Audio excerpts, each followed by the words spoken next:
Welcome to the 100th episode of Bell to Bell with Bobby Blaze. I am your host, Professor Jeremy Vilmur, and joining us now, Arn Anderson's favorite enhancement talent, Bobby Blaze.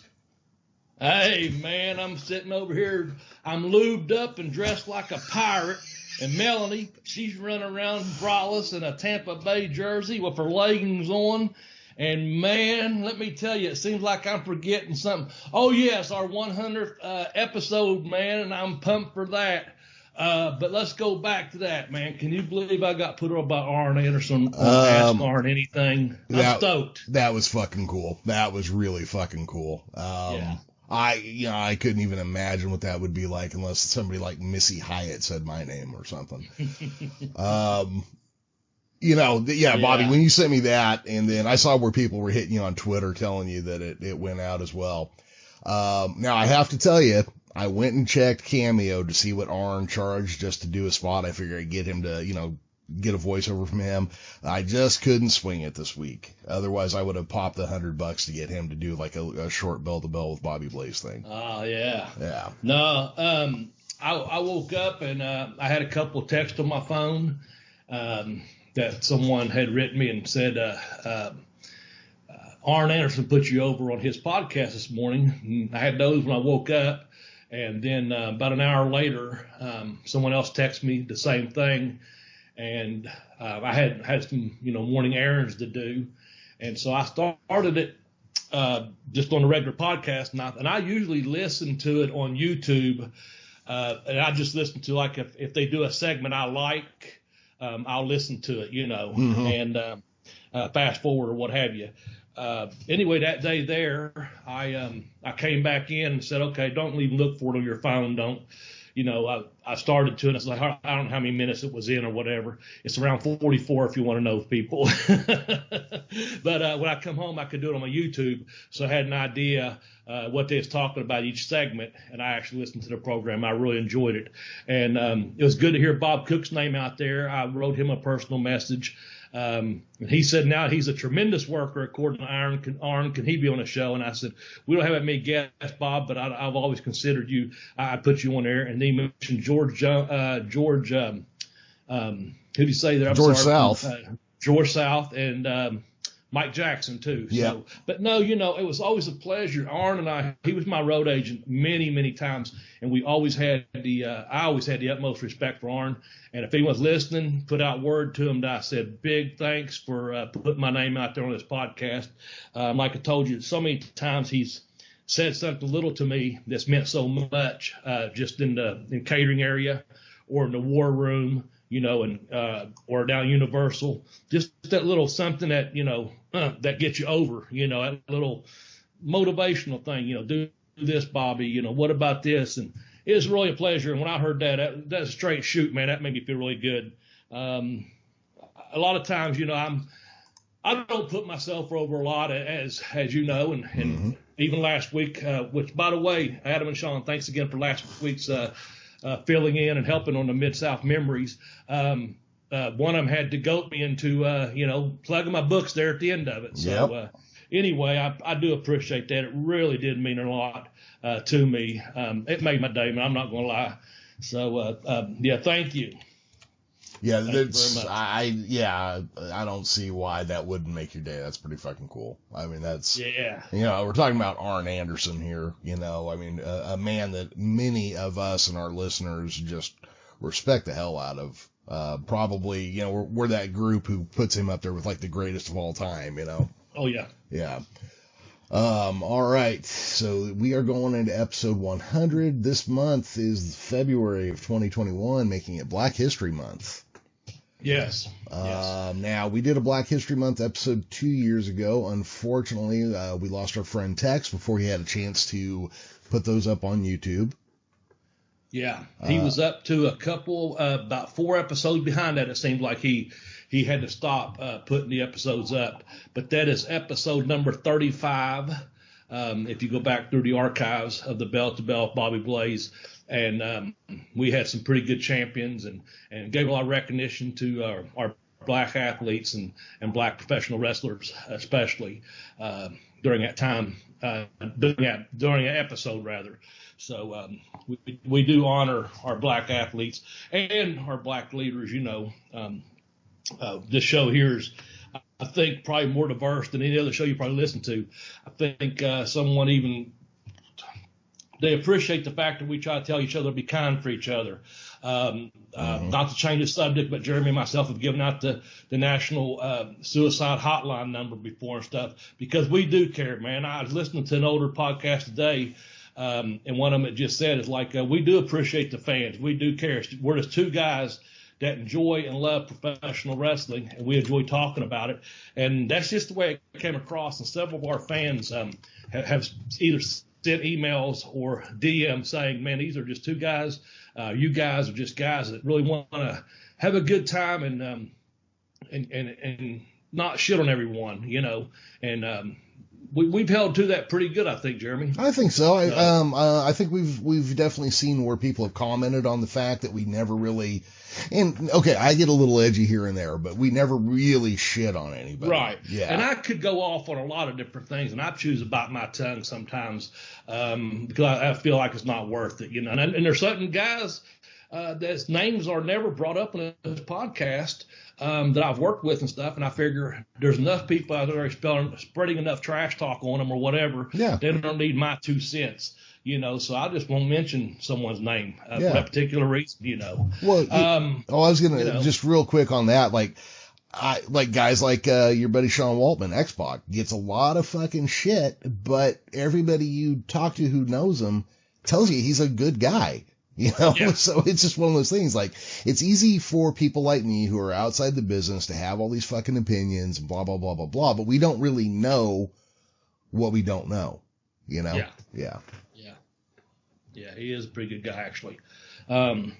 He had knee surgery recently, and I spoke to him about 2 weeks ago, just a DM, just at Godspeed, and prior to his surgery, and he sent a little picture, man. I saw his knee, and I was like, oh, my God.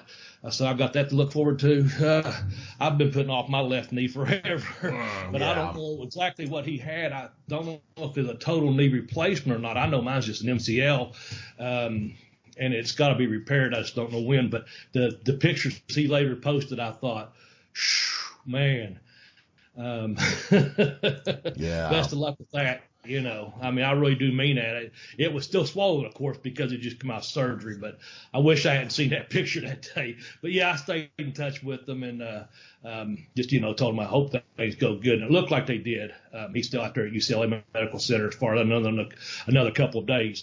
Back to the Black History Month, not to bring it down on it, man, but we got to put over last week. I was so glad I brought it up. You guys were already talking about the Mid-South when I came in. I mean, that was our topic, of course, Mid-South memories. Mm-hmm. And you and Adam and Sean were already talking about, JYD and however he was. And of course, we went through several names, and I really asked, I got to know about Butch Reed. And so we got to talk a little bit about Butch Reed.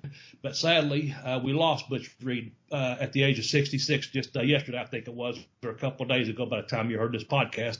Man, what a performer. They talked about what a brick house he was of a performer. Yep. With his cut-off jeans and that midriff shirt and that headband. He's always ready to go to work, And I saw several people, just like everyone else on social media, posting. I never had the pleasure of meeting Butch Reed or working out with him, or I don't think I've even seen him live, if I'm not mistaken. But he was a tremendous wrestler and also a rodeo guy. So yeah. I guess he really lived that rugged life. I had heard many, many years ago he was really, really into the rodeo. And I pulled up 2 interviews, one from 2017 and one from 2019 by Bill Apter. And he, of course, went right back into talking about, still being a part of the rodeo, and always enjoying American rodeo. Yep. So he lived a rugged life, dude. Yeah, that rodeo shit is not for the faint of heart. No. I had an uncle. Well, I rode bulls a couple times, just seeing if I was any good, and I was not, and I couldn't really rope all that well either.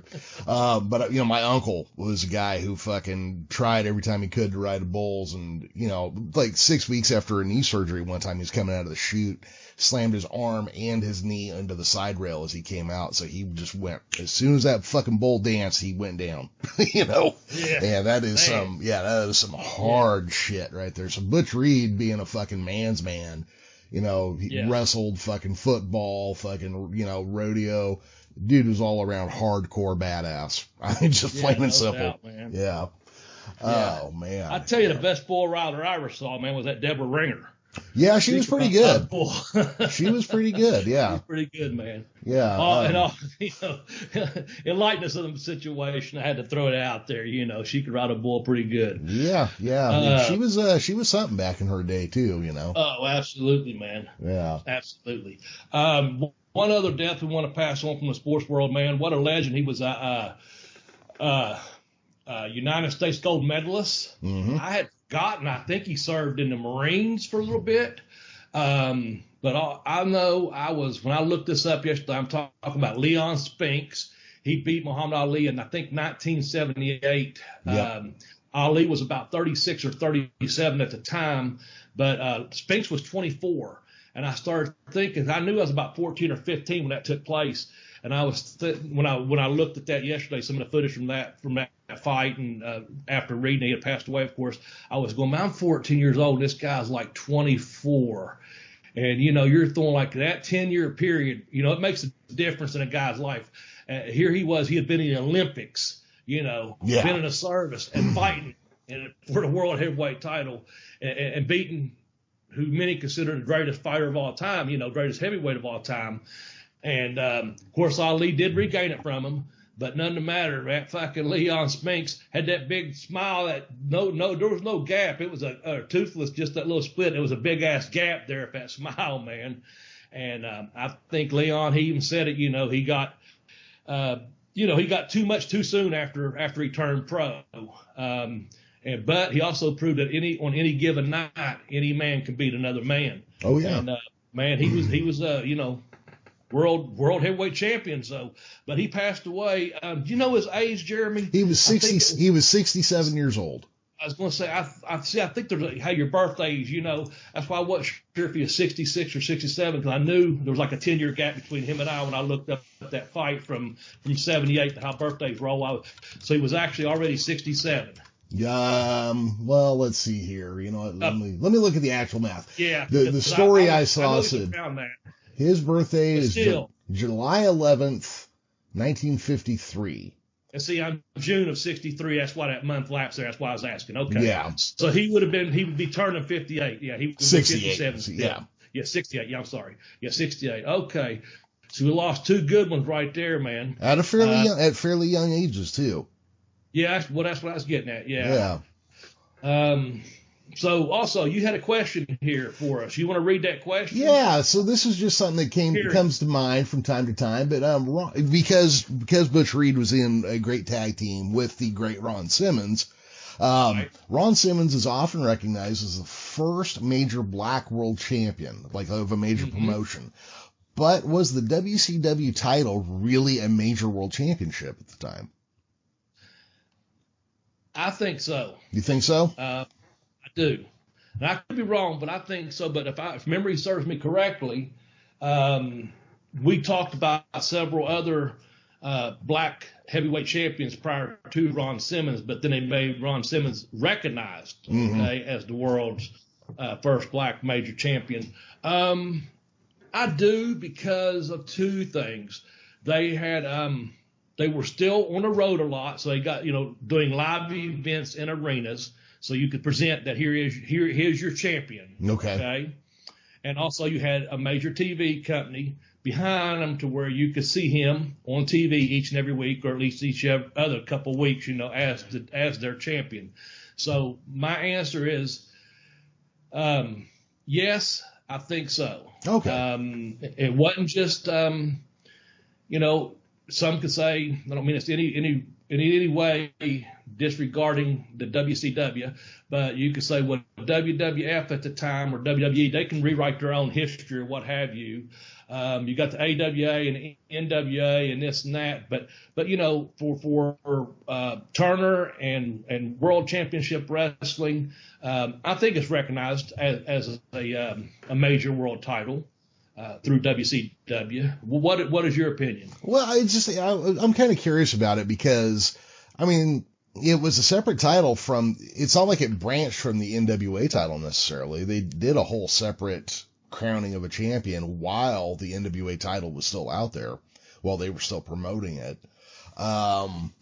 So I was, just kind of curious. Now, I'd say later, definitely by the mid 90s, definitely by the time, going into the NWO and Hulk Hogan coming over and Macho Man. And, so then you've had some real world renowned people carrying that belt. I'd say definitely by then. Yeah. Just early on in its history, and not saying that Ron Simmons wasn't a great wrestler and he shouldn't be recognized. Just my questions about the title itself. No, I understand that, and that's just like this, though. That would take me back to ask this question, and not to get into a debate or anything. Mm-hmm. Just saying, let's go back to, like, I don't know, 1978, and they go to Brazil, and there's an Intercontinental Championship match now that takes place, and now there's a great Intercontinental Champion, Pat Patterson. Yes. You know what I'm saying? Yeah. So you kind of wrote your own history, if you will. Yes, absolutely. And so maybe early on, you're thinking, well, what is this title legit or not? But as time goes on, through the power of TV, we all know how powerful that Intercontinental Championship belt became. Oh, yeah. That's a workhorse belt. I think the same thing with what you were saying with WCW. Maybe at that time, maybe early on, it's sketchy. But then, as you said, as it went on through the NWO and things like that, it had more meaning to it. So I think they kind of wrote their own history, if they will. I mean, yeah, I'm gonna stick with my guns and say yes. Okay. Yeah, I think that's a totally legit point of view. It's like, remember a couple of years ago, nobody could tell you who the NWA World Champion was, and then all this. Yeah, we joked about it for a while. And then Aldous loses it to Cody at that pay-per-view that I'm sure ROH doesn't regret at all. Yeah. And then all of a sudden, the NWA is a thing again that we all gave a shit about, So I'm just kind of curious what other people's opinion on that might be. So that's another good point. That's a good perspective right there. Cause that's just been in the last couple of years, man. Yeah. So, one other news story I wanted to hit real quick. Apparently the WWE channel is going to be merged with, NBC Universal's Peacock, channel, or it's going to be carried by it. I'm not sure what the full implications of that are. But I have to imagine that's nothing but a good thing for the WWE. Well, that's what I'm thinking. And I'm thinking if they do it, who knows if they'll do it right? Because I'm talking about like on the lawyers and when the business is all said and done and stuff. You would think about them getting on when they cut the deal with Fox and stuff. I would just like to think that with the Peacock, with WWE working with the Peacock network, which of course it is NBC, you would think that I'm hoping that the boys and the girls, of course, when I say the boys, hopefully the talents will reap the benefits of this as well. I'm not saying it's going to be through insurance or what have you, but hopefully they're making some good money, and I know they can't do the traveling shows and the house shows like they could pre-COVID, but this gives them another TV, more television exposure. I'm hoping that they also reap the benefits of that financially. I wish I was young enough and healthy enough that I was still able to put my hat out there and say, man, one more time, but at least, and I've had guys tell me that older than me, man, do it while you can, Bobby, do it while you can. The same thing with these guys and girls. I hope right now that they're making this money, and I hope they just keep getting better and better each time they expand on something like that. I hope it's not to say it's all going into Vince's pocket, because he has, bills to pay and networks to run and everything else. But I'd like to see it, definitely for some of the talent and the production and everything, just, keep getting better and better and more. So, well, it's definitely going to, it's going to increase its reach and its range. I mean, absolutely. Yeah. Now with that, I think you should get money, right? I mean, you're reaching more people is paying. You should get residuals. Yeah, I would think so. I mean, that should be part of the whole deal there, right? Yeah, I mean, we're not fucking on Gilligan's Island fucking reruns every week, not getting jack shit So you would think these people would be getting off the syndication and off the being live on the Peacock or whatever. Some of that money spread to the right people and with residuals, etc. Yeah, so I definitely think that's going to be, well, hopefully going to be a good thing. And again, hopefully all of wrestling grows because of it, not just the one company, but, you know, we'll take what we can get, I guess. That's right. Well, let's talk about our 100th, this being our 100th episode, man. Did you ever think we'd do 100 episodes? Well, a year ago today, I wouldn't have thought so. Let's see, a year ago today, I wouldn't have either, man. No way. I was still trying to recover from my sickness, man, and was not thinking that at all. And honestly, you know, we ended things after that 18-month period, which was our initial agreement. We ended that as two adult grown men, a handshake across the nation, if you will. There was no animosity, nothing that happened between yourself and myself. We had just come at, okay, this is our agreement for now. We done what we could. Let's, you know, we're not saying nothing else is going to happen or whatever, but we just needed a break from it. We had ran it as far as we could at that point and took a little hiatus. And I know we was about 54 episodes in, and you and I was talking, and you're like, man, people are asking us questions, and we're pretty much experts on the stuff we're talking about, because we did research things and do still research things and try to give you the best information out there available when we're doing like a top 10 list or giving you a deep dive into a territory or what have you. But we took that little hiatus there. And I wouldn't have thought, I was hoping we'd do something. We had sent a little message to each other about, hey, what's this idea? What's this idea? Or what about this idea? The only thing I had was, I had a couple people write me like, hey, man, you and Jeremy all right? Something. And no, I was like, no, it had nothing personal. It was just, you know, and some things that happened in your life. Oh, yeah. Some things that happened in my life. But I don't know, we just kind of, I'm glad we're at number 100, and I think we've got a couple. I know we got some call-ins, some fans congratulating us. Let's put up, if you could, Jeremy, can you pull up the first one? Because I think this first one was significant in helping us. I was just saying, I think this first one has some significance in helping us get kind of thinking, okay, maybe we can do this. Hell, we're not doing anything else with everything being locked down right now with the COVID and stuff. Maybe we can do the podcast again. What do you think? And yep. Well, let's go ahead. Let's go ahead and play that one real quick now. Okay. Bell to Bell with Bobby Blaze. A huge congratulations on 100 episodes, guys. I'm glad I aggravated you all until you decided to do the podcast again. Seriously, though, this is my favorite wrestling podcast because you not only get the history lesson, but there's no negativity, which cannot be said for most of the other podcasts out there. Bobby, you and the professor do a great job in educating us weekly and blending in your real-life experiences in the wrestling business. It's the perfect combination. Plus, you're my favorite podcast host to have a beer with. In closing, I've learned one very important life lesson from all the episodes. Please, whatever you do, do not mess with Gary Hart. He will cut you. That was Chad Fisher from up in West Virginia, folks.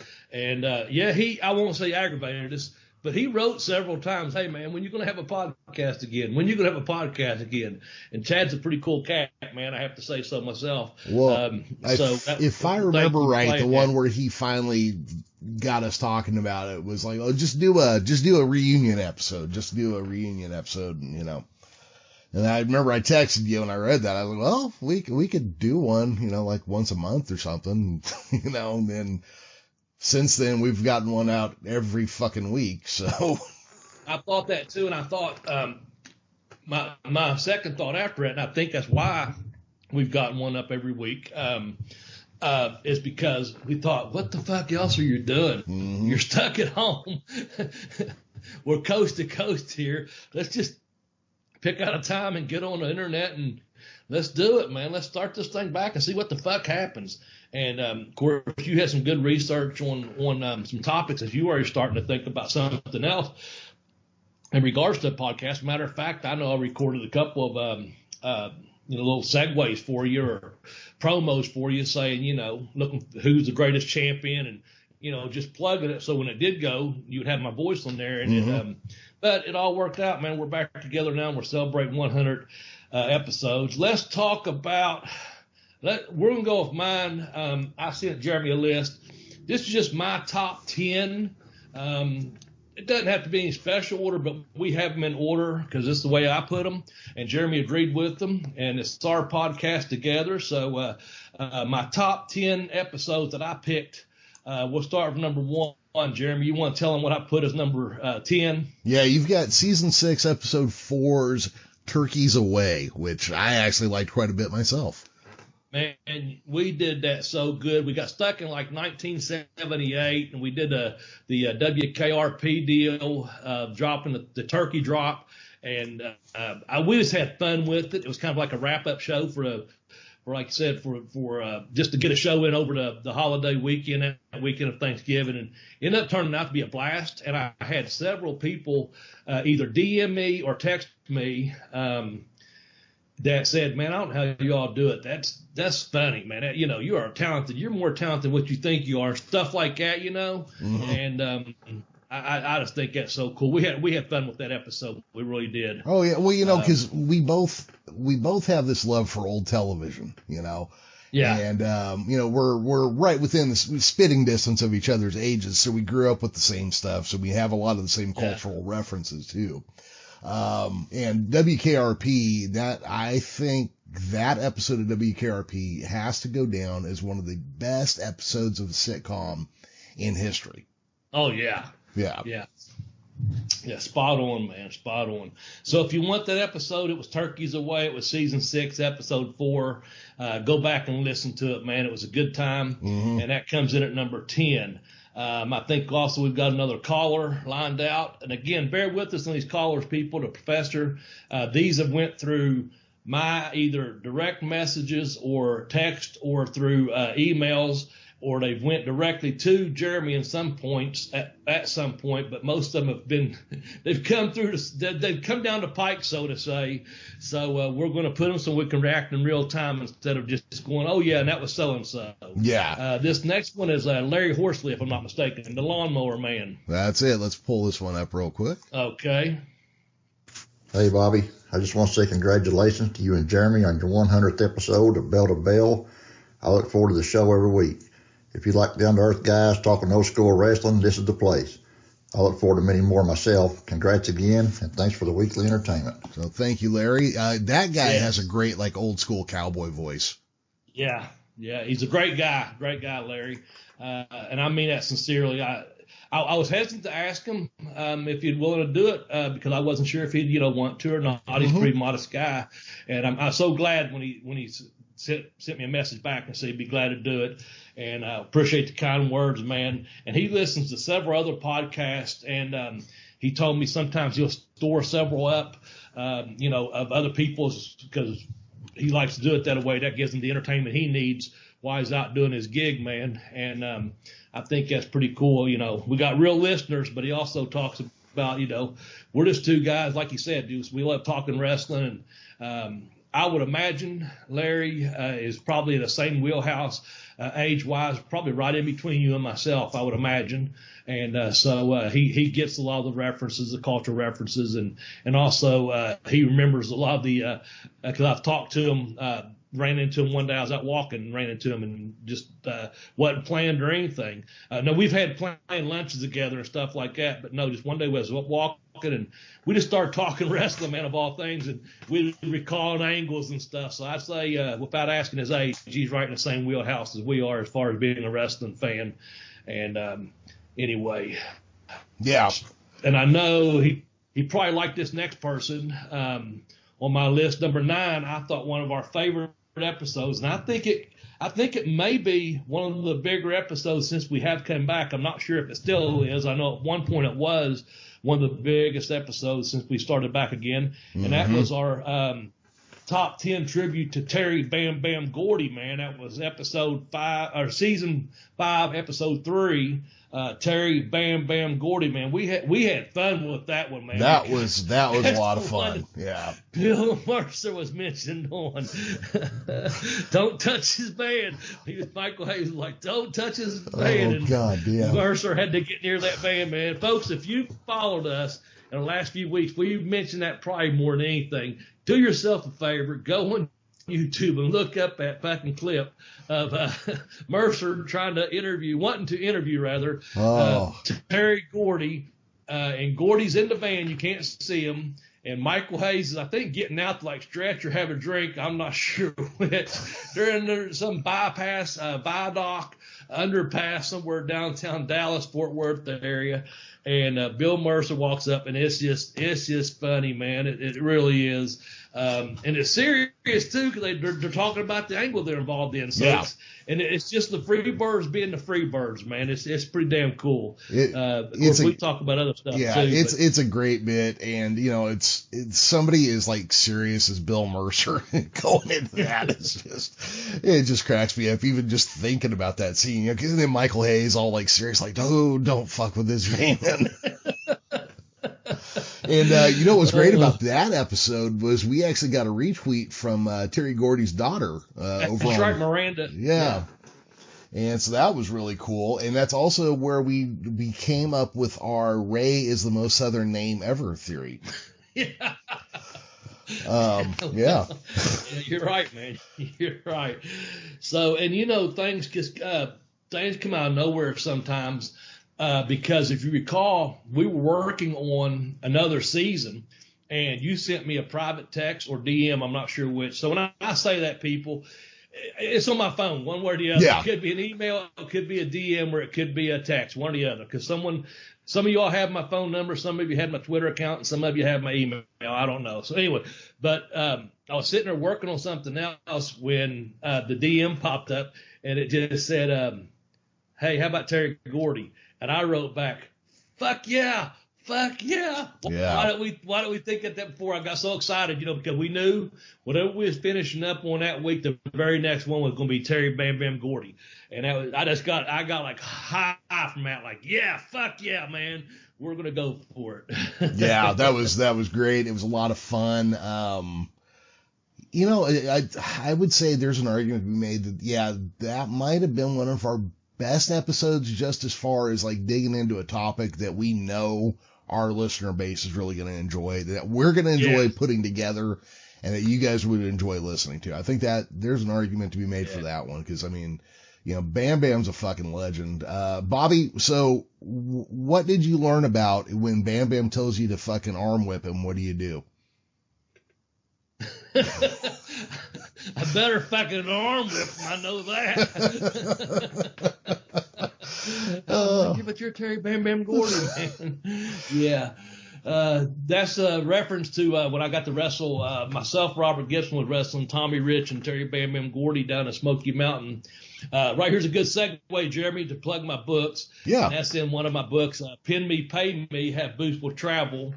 And if you go to tinyurl.com/blazebook1, you'll be able to read that story that Jeremy's references about when I did get to, I had a chance to arm drag and arm whip Terry Gordy, but I locked up a little bit. I'll say that. I don't know. But Great Smoky Mountain story is in there. All about my career, places I got to go, people I got to meet and see, and things like that. I also got a second book. It's called I Kicked Out on 2, The Educational Wrestler. Again, the professor has set up a little segue cut point where you can go through tinyurl.com/blazebook2. So again, tinyurl.com/blazebook1 or tinyurl.com/blazebook2, and you can easily get one of my books off of Amazon using that site. And also, the show gets a little bit of a kickback. Folks, it's just a little bit of the kickback, but we do appreciate every little bit we do get, because we do enjoy having this show. And I'm not going to go on a rant here, Jeremy. I'm just going to tell you I had some notes written down. Man, we're at 100 episodes, over 10,000 listens. So we need some sponsors, because the books do help sponsor the show sometimes. But if anyone out there is listening, is there anyone else out there in the podcast world knows how to help us get some sponsors? Or if you'd like to be a sponsor, please get a hold of myself or Jeremy. And I'll tell you an easy way to do that. And that is, if you want to get a hold of Jeremy, go to the Geekish Cast on Twitter. If you go to Bobby Blaze 744 on Twitter, you'll get me. Or the joint account, which again, that'll go to Jeremy. It's that Bell to Bell Blaze. Have any ideas for sponsors or sponsorship? Man, I know we got a good podcast. I get a lot of positive feedback, but it'd also be nice to, have a sponsor or two throughout the, and yeah, you're going to get some ads here or there, but also it'll help us though, just with what we're trying to accomplish. So I just kind of throw it out there since we're, just for what it's worth, folks. Not begging, borrowing, stealing, just putting the idea out there. The best thing you could probably do is fucking tell a friend, retweet our tweets, and share all of our podcast and give us a review. Leave us a review. Just be fair and honest when you leave a review, and leave us one on iTunes or Spotify or wherever you are listening to this podcast. Just leave us a nice review and say, hey, put us over a little bit, man. We put you all over all the time, you cocksuckers. Yeah. What the fuck's wrong with you guys?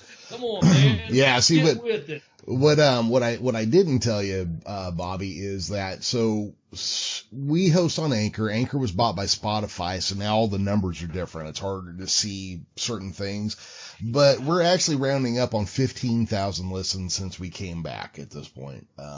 Okay, cool. Because I wasn't going to bother you about that. I went through my notes again the other day on my DMs, and I was like, I knew you had said something. I said, did he tell me that they got Spotify bought them, Anchor? And I was like, yeah. I looked at it, like, okay, I'll ask him another time. So I'm glad you brought that up. So we're at 15,000 listeners, man, and so it shows we are doing something, and we've been very consistent in the last 5 or 6 months or however long it's been now. Yeah. But and we've got more great content lined up too. I know I'm working on a solo thing I will be doing sometime at the end of the month. I know we got a couple good topics the next couple of weeks we're going to be doing. But right now, hell, we're just celebrating our 100th episode, and I think you got a friend of mine from up in West Virginia, a young man I helped many, many years ago. I think the world of this guy. I think Shane Storm called in. Let me hear what he has to say. All right, let's pull him up real quick. Hey, this is Shane Storm, and you're listening to one of my favorite podcasts, Bell to Bell with Bobby Blaze. And Bobby, I just want to say congratulations on 100 shows. And congratulations to everyone listening, because you're finding out something that I already knew. Bobby is one of the best storytellers ever, with some of the best stories that you've ever heard. Congratulations, Bobby. Here's to 100 more. All right. Fuck you, Paul. Fuck you, Paul. That's what I'm going to say to Shane Storm right there. Thanks, Shane. And he'll get that. Him and Justin, his buddy Justin, will get that. We was on our way to a show one time when I told him the Paul Warndorf story about being down in Orlando, Florida. And it was after the big deal where Big Van Vader, I guess, didn't want to be moved or going to or go do a promo. And Paul told him, hey, very professionally, hey, Leon, they need you over here to do a, interview or what have you. And yes, he says, fuck you, Paul. And I guess Paul's like, well, fuck you. And in a pair of flip-flops, gets him with his, beats him down, and then puts the fucking flip-flops to him. I guess beats the shit out of him. No guessing to it for everything I've heard. As a straight shoot. And the funniest thing, though, was maybe a year went by, I don't know, and I'm down at Universal Studios, and another person, a great guy, Brad Armstrong. We're in a group. There's probably 150 people from all over the world. You had your Mexican guys staying in one corner, Japanese wrestlers in another. You had your Southern white trash down in one corner. You had your Florida boys in the corner. You had the Minnesota guys over. Big old room, big old trailer. You're in a set. Universal Studios. And every morning they call everyone together to put up like 5 big whiteboards to who you wrestling that day, what match. They ran 5 live events a day, 5 matches per event, throughout the theme park there. And Paul comes out one morning and he's like, all right, boys, come on, let's gather in here. He played football and stuff. He's like a damn coach, and he didn't need a whistle, but, it's time to huddle up, basically, so we can know what the fuck the day's duties are, Yeah. All right, boys, come on, huddle up. And it's like 8:30 in the morning, man. People's been out partying, drinking. Hell, you're in Florida for 10 or 12, 14 days, on WCW's dime anyway. So, people just kind of, moving along, making their way out to the center of this big, sound stage. And some of them are moving slower than others. But anyway, he goes, all right, guys, come on. This voice out of nowhere goes, fuck you, Paul. And everyone cracks up. And it was Brad Armstrong was bent over in a group of guys saying, fuck you, Paul. And he was doing it in his big Vader voice, and Orndorff just, he's kind of walking toward the center. He goes, fucking Brad. He didn't have to look up or nothing. He just knew, and everyone started cracking up. And Brad popped up and said, yeah, I'm right here, coach. Orndorff, I'm right here, Paul. I'm right here. And it broke the momentum. We've been there like 10 days or whatever, plus you're doing nightly shows. It broke the momentum. It was something we needed. And we've talked about Brad before, being behind the scenes, how funny he fucking is, man, hilarious, his sense of humor and wit and stuff. But anyway, Shane Storm, that story for you, because I know you liked it, and I know you always liked hearing about Vader getting beat up, Jeremy, you sick bastard. I know. But no, it was the fuck you Paul story. It's pretty good. I think I put that in Pin Me, Pay Me. Have Boots Will Travel. It might have been in the second book. I don't know. But hell, buy them both, by God. And fuck you. But no, thank you, Shane Storm. I appreciate that, man. Anything right there you want to say or anything, Professor? Well, yeah, I normally try not to revel in stories of somebody getting the shit kicked out of them. But the idea of Paul Orndorff, and the punch was with his atrophied arm. It was with his damaged arm. And he dropped a guy as big as Leon White. And then I can't remember, was it after or somebody was there and reports on it says I was standing right there, and I guess while wearing flip flops, Paul Orndorff then turns and kicks him right in the button, snapping his head back to his own back. Yeah. That is just Jesus Christ. You do not fuck with a man who can beat you senseless with his bad arm while wearing flip flops. You just don't, Yeah. I know Pinzer was there, and Sullivan it must have been Pinzer then. And some of them guys, that say it, that was actor there, they just tell it like that's the way it happened, So what they needed was a referee. Yeah, and go ahead. I was just going to say the next one on the list here, one of my favorite episodes that we did was way back then when. And that was episode number 37, and that was on referees, man. We had a good time with that one. I know we had, I know the top two, I'm thinking it might have been a top three referees. Do you know who those were, just off the top of your head? I know who 1 and 2 were. I think I know number 3 was. Well, I got to say that Mark Curtis, Brian Hildebrand had to have been in the top 3. I'm just going. Yeah, he was number 2. He was number 2. If I'm not mistaken, we put Charles Robinson as number 3. I could be wrong. Yeah, but I think he was busting his ass so much, setting a ring up, refereeing, and all that. I think he was number 3, and I know Brian Hildebrand, Mark Curtis was number 2, and I bet you do recall who was number 1, right? Was it one of the Hebners? No, it was Tommy Young. Oh shit! Yeah, okay, of course it Tommy was. Young in there. Yeah, of course it was. So we had 1. The Hebner was in there. Dick Worley was in there. Nick Patrick was in there. Tim White was in there. I'm just drawing off the top of my head here, but I knew the top 3 because we had debated upon putting Charles up there. I think maybe above one of the Hefners, but I think he was 3, and then like I said, Mark Curtis, and then Tommy Young, and I think off that list 10. I think probably 7 of them mentioned that Tommy Young was the go-to man. He was the one they had tried to style themselves off, to be that kind of referee. Excuse me. Need a drink of water here. Yep. Need a drink of water. Wanting a beer, but I'm going to get a drink of water, Jeremy. Well, you crack a beer when you get a chance. It's the 100th episode. You might as well celebrate. Well, if I grab a beer, you better got something to say for next. It'd take me at least 30 seconds to go in there and grab a beer. Well, let's just keep you going. You want to talk then. about the referees or what? You tell me when I take a 30-second break here, and by God, I'll take a 30-second break and grab a beer and have it cracked open before you know it. You know what? Go ahead, because I'll talk about Brian Hildebrandt for a second. Do that. Yeah, because he was the guy that I realized how much a ref does in a match and how much he communicates to the audience, because all of his gestures, everything he did, you could see from the back of the room. It's something I used to joke with my younger brother. I would call it speaking referee, because the way he would pantomime his lines, because he had to communicate what's going on in that ring to everybody there in these larger crowds. The guy was just great. I believe he also wrestled as a mutant Ninja Turtle, which just proves his dedication to the sport. But he's the guy that I think of when I think of a great referee, just because of his skill at communicating with the audience, his physicality in the ring.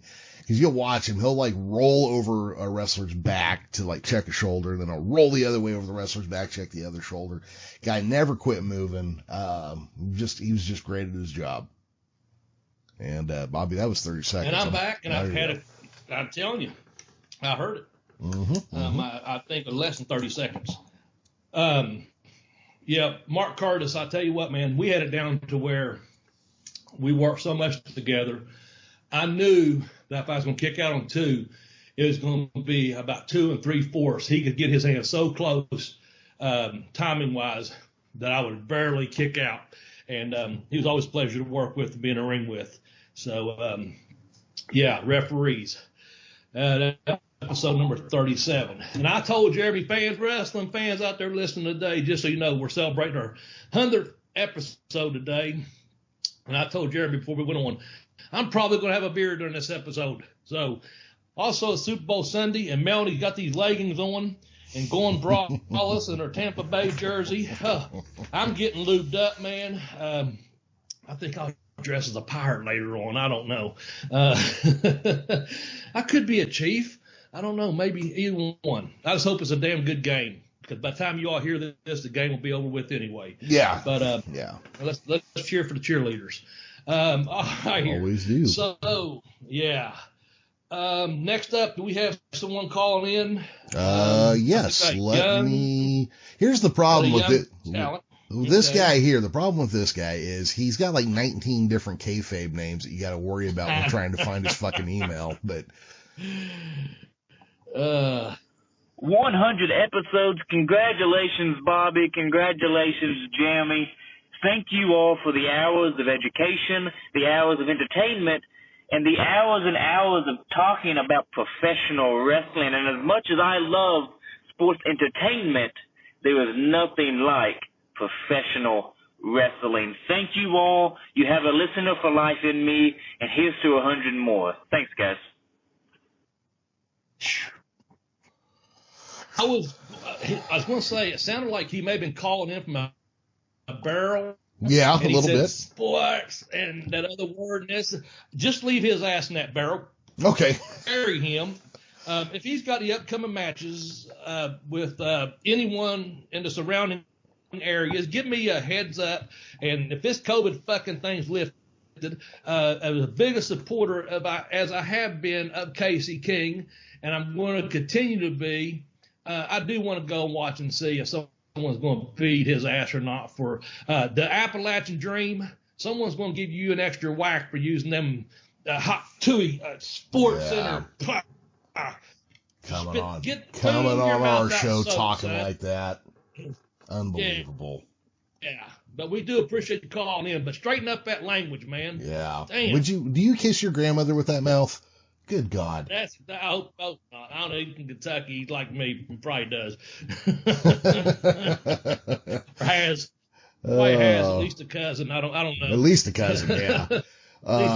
We're kind of covering your favorite episodes of our show so far, and this is kind of a fun one to put in there because we just did this one. And this was our Remembering the Mid-South with Sean and Adam. Man, and I came in late, and I wanted to say I was on for 5 or 10 minutes before I turned my microphone on because, I was having internet problems, but I was enjoying it so much. I was waiting for a chance to come in on it. And I tell you, then I listened to the playback when it came back out on Tuesday. Man, you guys, Sean, Adam, can't thank you enough. Of course, Jeremy, can't thank you enough for your professionalism and being prepared for that. But that was, folks, if you have not listened to that and you want to take a deep dive into the Mid-South memories, it's episode 99. It was just last week. It's season 7, episode 5. Guys, I've got a lot of good feedback on that. And if you don't know anything about Mid-South Wrestling or the UWF with Bill Watts and JYD, and we talked about Butch Reed earlier, and Hacksaw Duggan and Ted DiBiase and the Freebirds and all that. And, man, to me, it's a tremendous episode. So much so that I put it up there right there, in my top 10 episodes that I've really enjoyed. And it wasn't just because it's so fresh in my mind. It was because it was that damn good. So I'd tell people right now, if you haven't listened to any of our episodes, go listen to that one. And I'm not even in part of it. That says a lot right there. That it's not just because it has my name on it. It talks about how good a professor can put some shit together and pull this thing off to make this a team effort, and also to make it an educational. Because when I listened to it, like I said, I didn't even interrupt. And then when I finally did listen to the playback, I was like, man, this is educational for a real wrestling fan, Tremendous episode, man. Oh, yeah. And, Sean and Adam they are students of the game, especially regionally. Like, if you go through some of their collections, and they've got playbills and programs and stuff, and one of them even had, like, the oldest rule book I have ever seen in print for pro wrestling and boxing matches in the state. I thought that was really cool. So, these guys know their shit backwards and forwards. Right on. Yeah. You know what? Let's go ahead and let's hit, while they were here, I had them record a little something. I'm going to go ahead and just play these back to back real quick. Sure. This is Sean Sparks, Sparks Third Coast on Twitter, wishing the Bell to Bell with Bobby Blaze podcast a happy 100th episode. Really been loving it, guys. Y'all keep up the good work. Congratulations again. Hi, this is Adam Price, A Price INS on Twitter, wishing Jeremy Vilmur, the Professor, and Bobby Blaze happy 100th episode of Bell to Bell with Bobby Blaze. Keep up the good work, guys. We hope we have more than 100 more in you. All right. So those are our boys, Adam and Sean there. And so thank you guys for coming on to do that, because, they definitely were the go-to guys from Mid-South. Absolutely. That was excellent, man. Excellent. Moving closer to the top 5, number 6. I really wanted to put this in our top 5, but also I just knew we had so many good episodes, man. But we've only had a couple guests on here, Sean and Adam. We had William Harding on here. We do plan on having more guests in the future. But one of our biggest guest stars that we've had on this program, and it was just a pleasure, man. I know it's someone on your bucket list to interview, and that is, the Tennessee stud, Ron Fuller, and that was season 4, episode 5, man. What a he come on to talk about professional wrestling, of course, in his book Brutus. And if you haven't read it, it's still available. Just go to tnstud.com. I'll give him a plug there. But he's probably one of, if not the greatest storyteller about professional wrestling there is out there. Would you agree with that? Yeah, there's not a doubt that his ability to hold your attention while he tells a story is almost second to none, just in general. But his familial history with pro wrestling and the shit he knows and what he's done and been around is just captivating and interesting. And, the story of American pro wrestling is intertwined with the Fuller Welch family. And, I do listen. it's full of just history, man, and names I knew growing up watching. Some of the TV that I got to watch back in that time period, man, it's just like, and the names and pictures of the magazines and stuff. The area he's in now, he's up to like I don't know, October of '77 or something, and it's just like, oh my gosh, it just captivates you listening to him tell these stories. Yeah, so, he's just a great gentleman. I mean, great guest. Yes. You know, and I don't know if I told you this. I was so thankful that he came on. I did some promotional artwork for the book that he's been using on social media. Cool. So, see, that's the way it's supposed to work. People paying it forward and stuff like that in exchange for that man coming, taking the time on his own time to come into the show. Come on, and Jeremy takes it to use talent to give him back some artwork that he can use promotionally for his book Brutus. I mean, that's the way our community seems to work on here on the podcasting. We're helping each other out. We put each other over and try to, the ones you listen to, you give them a plug, man. Hey, it was a good podcast or what have you, So that's something I like to try to live my life by too, is pay it forward, man. That's just something that's always been big with me. And you probably know that. I know we talk about that, and I think of a lot of our fans come across as,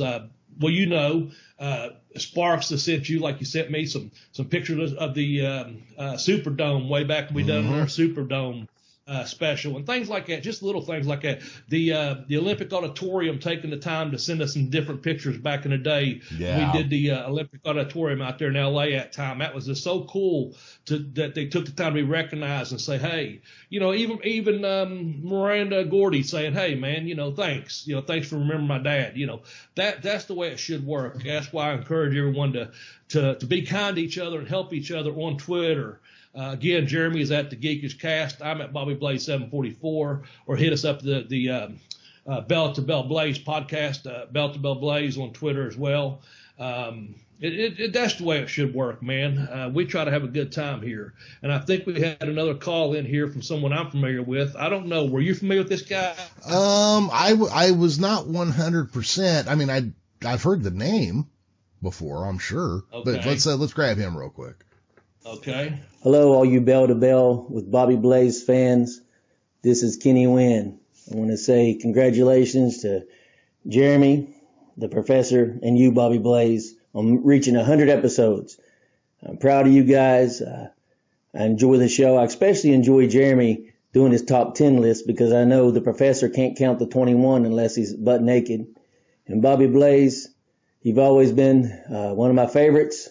You're the cream of the crop. Every time you got in the ring, you got whipped. Hey, guys, great job, gentlemen. I'm proud of you. Thanks. Keep up the good work, and here's to 100 more good shows.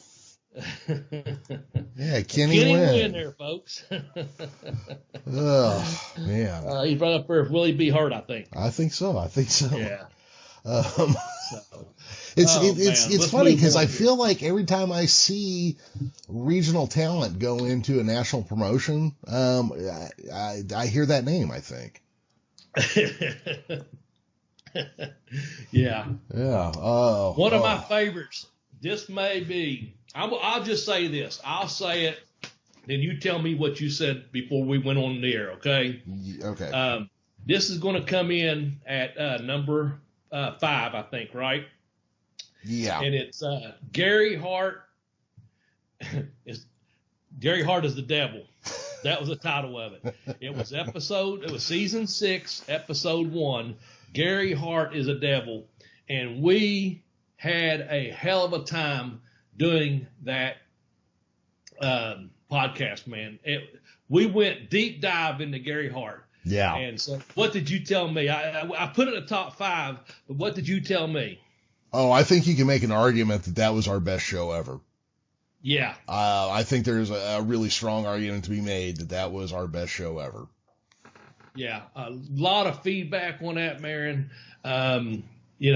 It was one of our, as one of our best, question mark. Mm-hmm. I have to agree. It was probably, we talked about, several months back about, I went back and I sent it to you. It was, we done one on Bobby Heenan, and I said, man, Jeremy, listen to this. We were on that day and we were spot on. We just we went through a podcast, and I don't even know what episode that one was. No disrespect to Bobby Heenan, but we were on. You could just tell we was clicking. Well, because we had debated upon the way we was doing our territories, the manager, the territory, and then the star of the territory, the way we were doing it, of doing a Bobby Heenan one. Of course, we've already done one. Not to say we won't do another one of them, but we were on that podcast. That Gary Hart one, Gary Hart is a devil. Man, there was something so real about it. And we were both on that day also. Something so, it flowed. It was just a flow. It's smooth. It was smooth like Gary Hart was. Yeah. And as we found out from Chad didn't finish the whole sentence up there when he said that he found out something about don't mess with Gary Hart because, as a professor said, Gary Hart will cut a bitch. And we did a bit on that because Jeremy likes wording those little things, the subtitles and the sub captions and things. And I looked up and it said Gary Hart would cut a bitch, and we had a whole little thing on that. So that's season 6, episode 1, not so long ago. But Gary Hart's the Devil is a damn good episode if you want to listen to it, man. Well, that's another one that it's like specifically tailored to our audience. Like, we all love Gary Hart. We're all fans. And what Bobby was referencing there is when I set up our notes, a lot of times I'll use a subtitle for, each point or, whatever the number is on the top 10 or whatever we're doing. But I'll throw a subtitle in there that kind of sets up the mood for that specific one. So when we were talking about Gary Hart always having a razor blade, that was the title for that point was Gary Hart will cut a bitch. And, Bobby keeps an eye on my notes because sometimes they're real standard and just, straight ahead. And sometimes I get real funny with the wording because there's like a specific thing I want us to hit or a mood I want us to try to capture as we talk about it. Yeah. Yeah. Good stuff, man. Good stuff. All right. I think we'll hear from Barnabas Spectrum next. Is that correct? For those of you who don't already know, my name is David Barnabas Spector, the leader of the odd, the different, and the strange, otherwise known as Darkness Worldwide. And as I travel down the highways and byways of independent professional wrestling, speeding away from every wretched, podunk town on my path, I thoroughly enjoy listening to Bell with Bobby Blaze. Bobby, congratulations on 100 episodes, an absolute milestone. And please, continue your charity work for 100 more, teaching these idiotic insectoid fans the virtues of our great sport. And that's really our mission statement, except instead of saying insectoid, I had the wording humanoid, I believe, teaching our idiotic humanoid fans about the history of pro wrestling. Man, I felt like I was on a dark highway, ready to make a U-turn in West Virginia or somewhere. Yeah, that did seem a little backwoods. Like, there's that part of northern Louisiana that I drove through one time, and that voice and everything kind of reminded me of that, where you're just like, don't stop the car, don't pull over, just keep going. Yeah. Don't stop until you hit Texas. and then be double leery. Yeah. Speaking of Texas, let's go to number 4, and that is stables. I'm sure they got a few stables out there in Texas. We had season 1, episode 5. We did what did I have that listed as? That's actually episode number 5, Wrestling Stables, and we had a few stables, a couple of them being from the Texas area, if you recall. Yes. The greatest infractions and stables in professional wrestling. That was one of our earlier ones. Like I said, we had 5 episodes deep into our podcast, and man, we brought up we actually brought up a lot of heat for that. You know, people were like, back then, and I know it's just a couple years back, but there was a lot of interaction about who was the best wrestling stable of all time. Who you know, do you recall some of those off the top of your head? Oh. I recall number 1 and 2, I think. Well, the Freebirds are in there, of course. Yeah. Well, that's where we got our Freebird rule. Yep, is that correct? that is it. So, yeah, I was going to say, so there's well, I say Texas, but they're bad. They're nationwide, so to say. But yeah, we used our Freebird rule on that when we fooled everyone. We did not list the Freebirds in our top 10 that day until we listed several other. I know Jeremy's got a couple, Devastation, Incorporation, right? Yep, Devastation Inc. Yeah, there was several, the Von Erichs, of course, the Four Horsemen, who we put up there at the very top, and that's where we said, no, whoa, hold on here. I'm going to bring out the Freebird rule. And you're like, what the fuck's the Freebird rule? And that's when I was like, you know what the Freebird rule is. There's 3 of us, but you don't know which 2's fighting or which 1's fighting that day. And we gave that greatest wrestling stables to the Freebirds. And, man, that got some serious likes and conversation going, man. So if you have not heard that, go back and listen to episode 5. Again, that's season 1, episode 5. I just said that. Wrestling stables, man, give it a listen. See what you think. And if not, you already have your mind made up. Send it in. Let us know who you think your favorite all-time wrestling stable was. I mean, was it the First Family? Was it who else did we have one there, Jeremy? Do you remember? The Heenan family. Yeah. I mean, there's so many. I mean, Stud Stable. Yep. Yeah. Shit. Yeah, there's just so many, and we did it so long ago that it's not real fresh in my mind, but Heenan family is always real high on my list, regardless of if we're talking AWA or WWF or whatever. Yeah. Devastation Inc. was a great heel stable. Four Horsemen are top tier, Freebirds, sure. Top tier. Did I have Hot Stuff Incorporated on there? Yeah, you did. Okay, you put them over too. I think you had them in the top 5, to be honest with you. Yeah, I think that's fair. Really, I think you that's really put them up there. Well, Missy Hyatt was in that group, right? Yeah, I don't know. Yeah, who knows what she's up to nowadays. You know what though? I bet you're real high up on your list is Jock Sampson. Is he real high up on your list? Do you like him at all? Hey everyone, because I know he called in this week. Yes, he did, and I accidentally just started playing it. He's okay. He's Jock's an acquired taste, isn't he? He's 10 pounds of shit stuffed in a 5-pound bag, I believe. Something like that. But hey, you know what? The guy's a belt collector. He's got championships all over the promotions. They're local. He's a legend at the cheeseburger joints all over the East Coast in the Ohio Valley area. I guess also, what's his stable called? The Regulators? Yeah. Yeah. And I just had to finish that beer. I drank that beer. I had one drink left, and I did it in honor of Jock because Jock's a beer drinking motherfucker too. We've put down some beer before. Well, I can imagine. So I had that beer since I saw Jock coming up here. Jock Sampson, people. Here he comes. Hey everyone, this is the greatest wrestler of all time, Jock Sampson, and I want to congratulate Jeremy Vilmur and my friend Bobby Blaze, former Smoky Mountain Heavyweight Champion, on your all's 100th episode of Bell to Bell with Bobby Blaze. I tell you right now, congratulations on 100 episodes, boys. I'm goddamn proud of you. But Bobby, if you ever get involved in one of my matches again and you hit me with another right hand, I'm going to beat your ass and you ain't going to make it to 200 episodes. You understand me? And Jeremy's not going to be there to help you.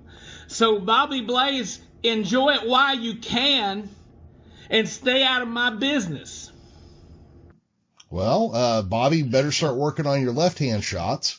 Yeah. He didn't threaten you if you hit him with the left. That's right, or a beer bottle. Or a beer bottle. I'll heed to that advice there, Jock. Jock's always good to have on the show. Good to hear from. Yeah. Hell of a performer. Like I said, hell of a beer drinker, hellraiser.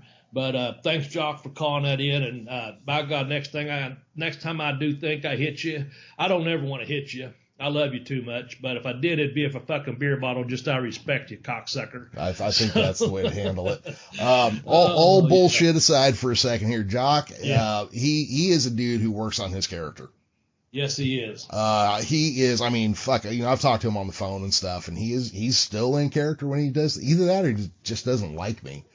Oh, shit. Probably both. It's probably both. I notice he won't call me Professor. Have you noticed that? He forgets Professor when he talks about me. Huh. Well, man. Anyway, let's go down to our top 3 episodes. We're down here rounding it out. I know we're coming up here on some time-wise. We're got a little time in. We've been celebrating our 100th anniversary or 100th episode of the show. I knew I'd say anniversary eventually. I don't know why. Yeah. But this next one, man, it was the 4th episode we done together, and at the time it got over so good, man. It's season 1, episode 4, or I had it labeled as number 4. There's actually a top 10 if you go to YouTube at tinyurl.com/bbvideo.com/bbvideo. Jock fucking got me all stumbled up here. Tex, God actually had time to put some of them, those top 10 up there. I'm not sure if all top 10 reasons we love the American Dream's up there, but it is on Dusty Rhodes, the American Dream. And that one time, and I don't know, it still might be at one time, that was our number 1 downloaded podcast, man. People went fucking crazy for the American Dream. And again, it's episode 4 early on in our seasons. And we really put the American Dream over. And that was a fun one too, Jeremy. Oh, it was a great one. And it was one of those deals where we'd been doing all these like we hadn't done all these. We had just started doing the top 10 list for maybe 2 or 3 episodes. And we had just barely talked about Dusty at all. Right. And for us, but for us, that was because Dusty doesn't need to be on a fucking list. Dusty doesn't need to be a world champion. Dusty's fucking Dusty. And do you recall what happened? How come we done Dusty in the 4th episode? Do you recall that? No. Why don't you read that back to me? So Dave Selby, who's a big fan, a big listener, and a great guy. Love Dave Selby. I didn't know he was listening or anything. He lives many, many miles away from the Ashland area now, but I grew up with him, played sports against him. We had done like the top 10 champions, and we went through, we got down, you and I was arguing between Bockwinkel and Ric Flair, and we just done this great thing on champions. Mm-hmm. And we got this on Twitter. It was DHS, I think is what it was, just some initials. And it said, how come you guys didn't mention Dusty and the champions? And you and I wrote each other. We wrote him back, very professional, very courteous, because Dusty didn't need a belt to be, champion. He's his own man, and this and that. But we both was also like, we got to fucking do one on Dusty, man. Yep. He needs his own podcast. He don't need to be recognized as, NWA champion or tag team champions or 6-man tag team champions. And that was the first time we kind of collaborated together as far as saying, this is the direction that the program is probably going to go. Here's top 10 reasons we love Dusty Rhodes. No arguments. Yeah. Boom.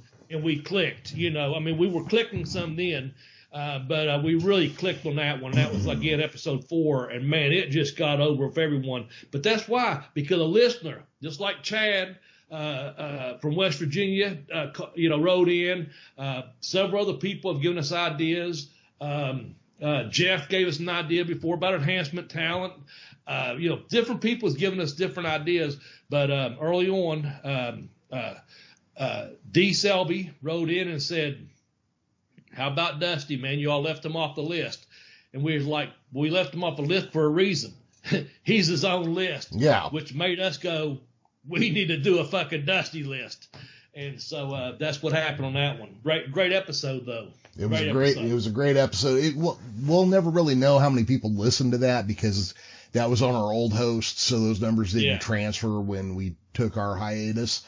But yeah, that was kind of our thinking, is we don't have to list Dusty with all this other shit. He's Dusty. I mean, you know, now maybe that's selling it short. Maybe we should have had him on there. Maybe we're overlooking that, but Dusty Rhodes is Dusty Rhodes, you know, second most identifiable athlete in the world. There you go. Yeah. There you go. All right. We got another call in here.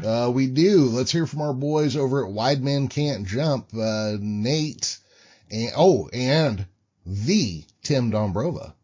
Hey, happy 100th episode, Bell to Bell with Bobby Blaze and Professor Jeremy Vilmur. Now to the guy, the star of Wide Men Can't Jump. It's Tim. This is Nate. Congrats, guys. Top 5 things you might not have known about Bobby and or Jeremy. At number 5, Jeremy was a member of the California boy band, the Kayfabe Thrusters. That's true. With that big hit single, I'd Take a Bump for You. You also may not know that Jeremy's voice on the podcast is actually dubbed in by H. John Benjamin. Another little known fact, that Bobby was in fact the 5th Beatle. What was his name again, Nate? Bobby Best. That's it. Excellent. Speaking of Bobby Best, I think he might have been responsible for that hashtag trend of blazing, which is in fact what again, Nate? If I'm not mistaken, that was when you fuck a mime on a futon. Imagine that. And the last thing you probably didn't know, but this one really got me though, is that Jeremy's the only professor that preferred Mr. Howell to Ginger or Marianne. Imagine that. Imagine. Congratulations, guys. Have a good one, boys. Well, you know, I married once for love. I figured the second time would be for money. There you go. There you go. And I tell you what, it ain't nothing wrong with fucking on a futon, even if it is a mime. Well, I prefer some speech in there, bitch. Talk to me, Melanie. But you know what?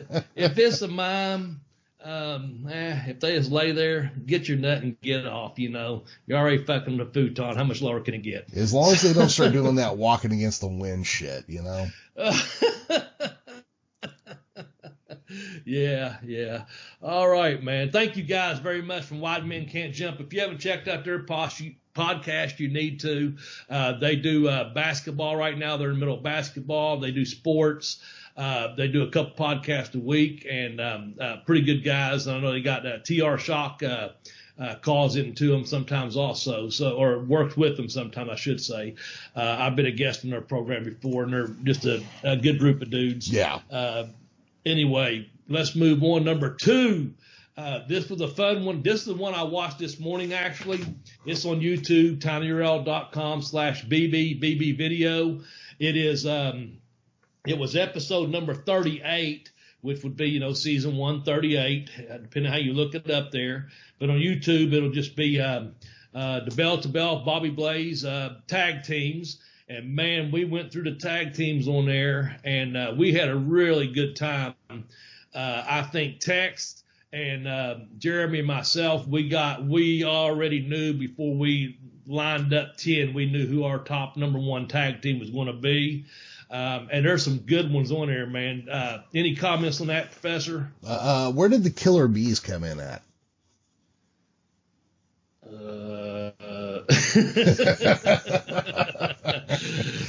The honorable mention. There we go. Yeah. God, I don't even remember who we had on this list now. I assume British Bulldogs had to be on here. Yes, people got hot because we put them one notch above the Rock and Roll Express. But yeah, we had British Bulldogs on, I think, at number 3. Heart Foundation would have had to have been on here. They were on there, yes, sir, they were. Okay, Rock and Roll, obviously, and then I'm gonna guess we had Midnight Express as number 1. Absolutely, yeah. Pretty much the whole video was about the Midnight Express. Yeah. The way Tex set it up there, but yeah, that's who it was. Number 1 was the Midnight Express, man, and we did have several honorable mentions. And Killer Bees could have been 10 or could have been honorable mentions. I really don't recall. It's been that far back, but it was we was only 38 episodes deep at that point, so we were just starting to click and gel, you know. So speaking of tag teams. We've had Adam and Sean tag teaming, and we met them through another podcast, and that is Booking the Territory, and their other partner, when they are members of the Booking the Territory Army, and that is, I guess, the leader, if you will, of the Booking the Territory Army, and that is Mike Mills, and I think Mike called in. All right, let's grab that one real quick. Bobby and Jeremy, Bell to Bell, Bobby Blaze, congrats on 100 episodes. I mean, it's not like BTT where we've got over 700 free episodes and a couple hundred more on our Patreon side, but that's neither here nor there. Congrats. I'm just kidding, guys. Congrats on 100 episodes of Bell to Bell with Bobby Blaze. I especially loved the recent one with Sparks and Adam talking about Mid-South. You can't go wrong talking about some classic Mid-South wrestling. And Sparks is just a knowledgeable fellow when it comes to Mid-South, as you and all your listeners heard when y'all were going through it, and so is Adam. But again, congrats on 100 episodes of Bell to Bell with Bobby Blaze. I can't think of a better person to hit 100 episodes, and what I mean by that is Bobby Blaze is one of the nicest guys I've ever met, either in or around or aligned with the world of pro wrestling. And if professional wrestling had more Bobby Blazes, professional wrestling would be a lot better these days, in my humble opinion. So Bobby, Jeremy, congrats on 100. Keep kicking out on 2. What that means is keep putting out shows for all the people who love you. And if you love BTT, or if you love Bell to Bell with Bobby Blaze, come check out Booking the Territory, where Bobby has been a guest numerous times. And especially when it came to us wrapping up Smoky Mountain Wrestling. Bobby did numerous shows with us near the end of Smoky Mountain Wrestling when we were doing our Smoky Mountain run. Congrats again, guys. I'm just giving you all a hard time, but 100 episodes is an accomplishment. Most podcasts, they just don't get there. But you guys got there, and you should keep the train rolling.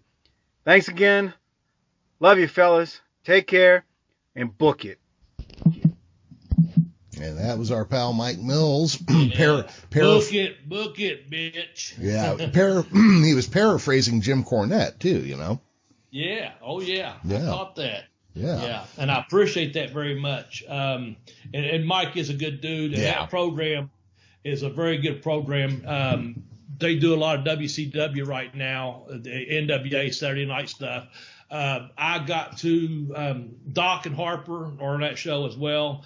Harper had to do some shoot work there towards the end of the Smoky Mountain Countdown, and so I did several episodes with Mike and Doc early in the morning. On a Friday morning, we record 2 episodes at a time.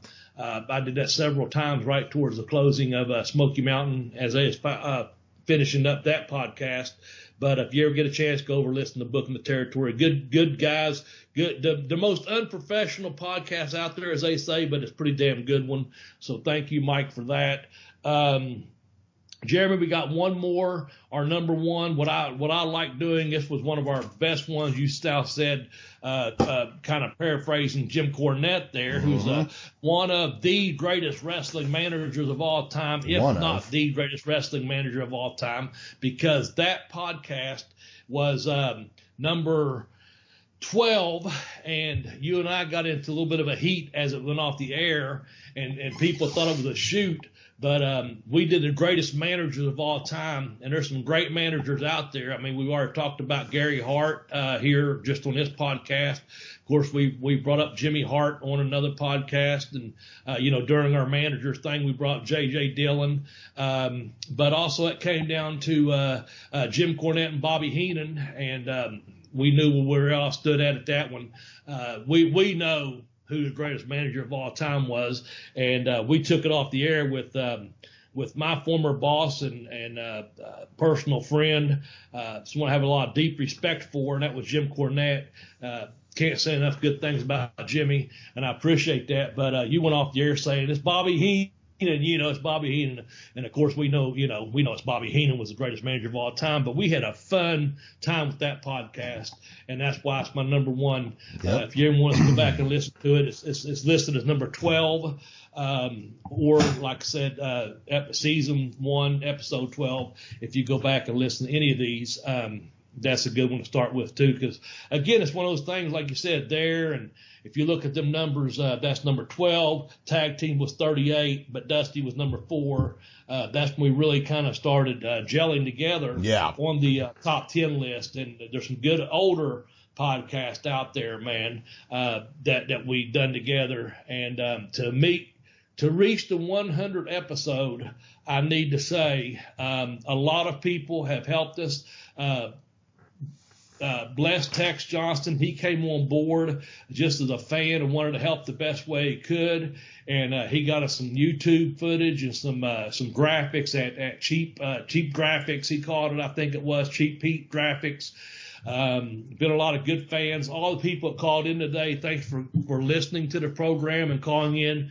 But also, it couldn't have been done without the Professor Jeremy Vilmur. I have to say thank you so much, Professor, for the opportunity to record this with you and have fun with it and make it educational, inspirational, and it's just a pleasure to look forward to. Going, man, we got something to do this week, and man, here we are doing it, and it's number 100. Now, if you go back on there, there's no number 1 listed because we took that down after about 3 months, I think it was, but it was based off of a movie, and it was like, hello, Bobby, hello, Jeremy. It was oh, hi, Mark, you know, and it was the actual line is, oh, hi, Mark, and it's from The Room.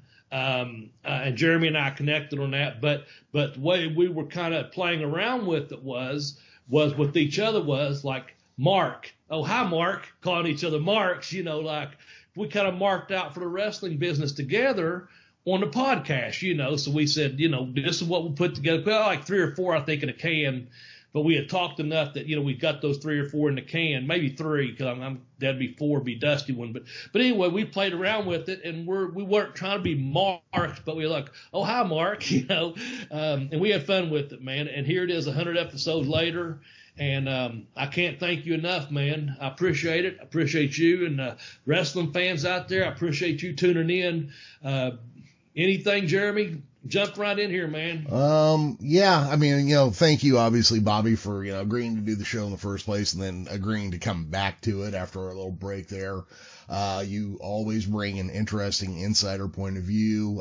It's nice having your stories and cause, you're one of those guys that like, I'll bring something up and you're like, yeah, I've worked with whoever the fuck we're talking about. Oh, I was there when that happened.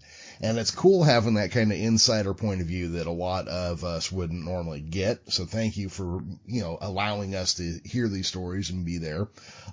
Thank you to the listeners, because without you, we are basically just jerking off in a stiff breeze. Thank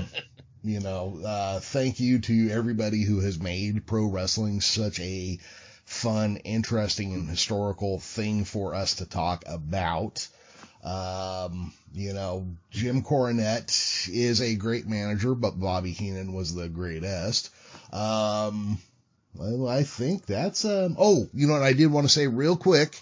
When we got back together and started doing this show, I want to say that the pre-NWA show, I think, was by far the most in-depth we went onto a subject. And because of that, it's always going to be a little bit special to me. Yeah, and it should be. Yeah.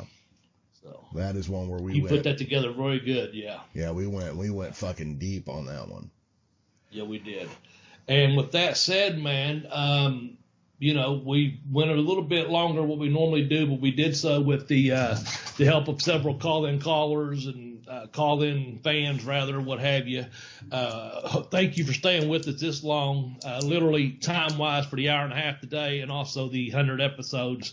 I do hope we get another 100 more. I do hope we get a sponsor. I do hope you buy some damn books if you've already bought one, which you're a listener, you probably have, but you know what? Turn one of your friends on to one of the books, because it does help. Every little bit does help. And with that said, man, Jeremy, you know what I'm going to say is just take care of each other out there. Take care of yourself, man. You know, for your own, I hear these Bobby, mental health things. Hold on, man. Before we sign off, I'm not signing off. I'm just talking. Okay. I was going to say, because it sounded like you're getting ready to wrap up, and I'm like, we got one more caller here we need to hear from. Yeah. Oh, well, I wasn't sure, man, if you want me to, you know, I was going to say, well, hell, because we've heard of this guy, we heard from him before. Mm-hmm. Go ahead. Well, William Harding, the Sugar Hole champ is. Oh, wait a minute. I don't want to upset William and leave him off the show. You're right, because he gets me in that fucking sugar hole, and the way my neck and shoulder are nowadays, I'm definitely not getting out of it. William Harding. So he had something to say, huh? Yes, he did. Let me grab his message real quick. Okay. Hey, folks, it's William Harding from Appalachian Mountain Wrestling and the ICW Sugar Hole Challenge. I wanted to come here today and congratulate my friends, the Professor Jeremy Vilmur and Bobby Blaze, on their 100th episode of Bell to Bell with Bobby Blaze. It's been an absolute honor to be on previously and be part of this celebratory broadcast. The 100th episode milestone is a testament to all the hard work that Jeremy and Bobby put in each week to give all the listeners a great show.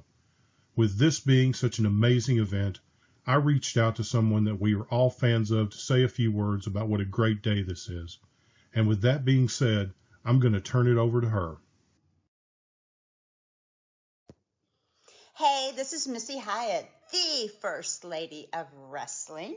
And I just want to let you know that your friend William Harding wanted me to do a big celebrating of the 100th episode of Pro Wrestling Podcast Bell to Bell with Bobby Blaze and Professor Jeremy Vilmur. I hope I'm saying your name correctly. Anyway, that's a wonderful achievement. 100 episodes? That's amazing. But why haven't you had me on the show? Anyway, congratulations, guys, and I hope you get 1,000 more episodes. Right, that's getting over. Mm-hmm. How do we follow that, Bobby? So long, wrestling fans. For the late Tex Johnson, myself, Professor Jeremy Vilmur, and Arn Anderson's favorite enhancement talent, Bobby Blaze. Bye-bye, everybody.